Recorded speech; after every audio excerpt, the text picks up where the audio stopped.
博物館系列翻嚟啦！周杰倫講到青花瓷好靚，咁最靚嘅青花瓷係幾時㗎？其實除咗宇哥、冠軍定5種名窯之外，仲有呢一對最出名嘅大維德瓷瓶，係大維德爵士最中意嘅收藏。點解呢？其實中國歷朝歷代都有青花瓷，但係喺幾時走向成熟呢？考古界都認為係喺明朝先有嘅。後來直到呢一對瓷瓶嘅誕生，唔係誕生，應該係被揾到先啱。呢對瓷瓶靚啊靚在咧高大厚重粗獷，而且咧圖案啊特別飽滿嘅。呢個就係傳說中嘅元青花。點解我一直都冇揾到元青花呢？係因為一直都冇揾到有文字證明嘅。但係呢一對你留意睇咯喎，喺佢左邊嗰隻嘅頸上邊咧有字啦，寫住乜嘢啊？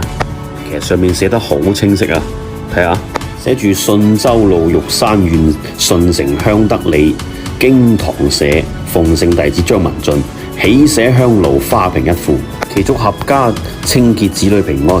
最關鍵都係最左邊呢行嗰段好短嘅直字寫咩嘅？係至正11年4月良辰謹記啊！呢個就係勁呢個。至正係邊個呢？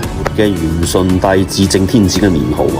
即係話喺元至正年間就已經係有成熟嘅青花瓷啦。所以元青花就係咁樣界定咗落嚟，佢成為咗鑑定元青花嘅鼻祖，叫做定真元啊。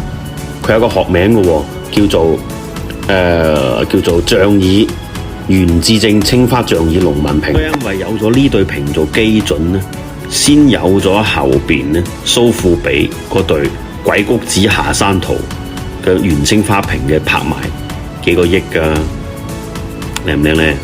所以後邊有任何人搞收藏，如果你手邊嘅青花器係唔係元代，就可以攞嚟對比啦。只要唔符合佢上面嘅藝術特點呢，你單嘢可能係流嘢嚟㗎啦。